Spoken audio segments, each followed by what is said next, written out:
AI and sustainability and the interconnectivity in between. It's a global debate. Many are considering that it might be negative for the transition and reducing emissions, but many see an opportunity. How do you foresee basically the implementation here in the Middle East?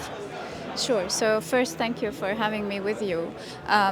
Yes, of course, there are the two sides of the coin when it comes to AI, energy consumption, and sustainability. Let me start with the pros of using AI for sustainability and energy management.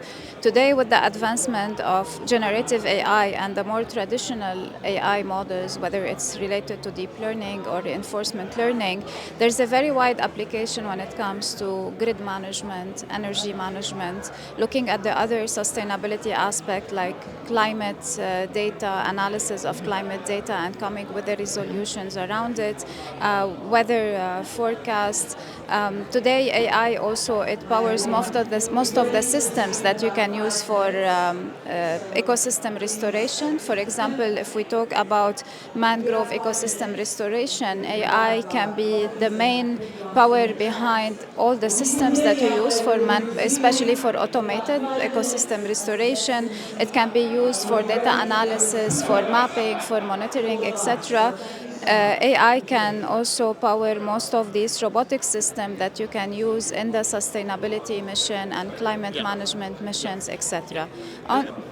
So in terms of the world of academia and the professional world, there has always been a gap in terms of this connection. We're seeing here, we in the Middle East, particularly UAE, we're very proactive in the business community. How are we trying to link the latest innovations in the world of academia to implementation in the professional space? That's a very good question, and I think this is one of the main missions that we have at the Technology Innovation Institute, which is where we innovate for the sake of implementing it in real use cases. So we take the research, the fundamental research, we do fundamental research, but we focus mostly on applied research. And we focus on, one, improving the state of the art of large language models, multimodal models, but making sure that we look into what are the use cases where LLMs and generative AI can be very helpful, whether it is about sustainability, energy management, healthcare, education, legal, and other systems as well.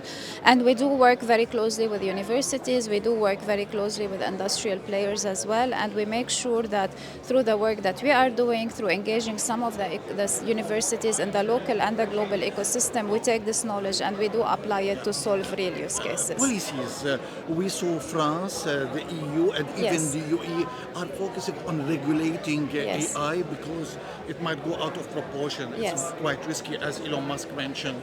How do you foresee this? So regulations has to go hand in hand with technology. The one thing that we need to ensure that it regulates it, it addresses the risks that we see on privacy and others, but it should not be an impediment to the adoption of these policies. And today the UAE is one of the first countries that, whether from the establishment of the ministry, whether from the establishment of the council, that is taking governance and policy on a serious matter. And then you see that policies are being put together on how to govern AI, where to use AI, including generative AI, and also how to manage the data privacy and security concerns that come with it. Knowledge transfer, previously here in the Middle East, it was one way, from the west to the region.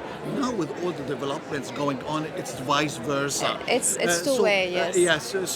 So what is the basically best strategy in this regard? Look, this is one thing that, along with the UAE strategy and vision to be a major UAE and one of the biggest AI players in the UAE, this is the vision that we adopt at the Technology Innovation Institute as well.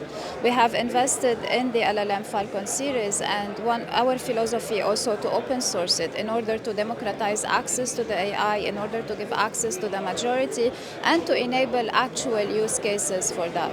We do publish, there's lots of research publications as well that they are there that explain all the work that we are doing on generative AI, on security, on privacy, etc. And this is part of the exchange of knowledge between the UAE and the world. Dr. Aaraj, thank you very much for being with us today. Thank you.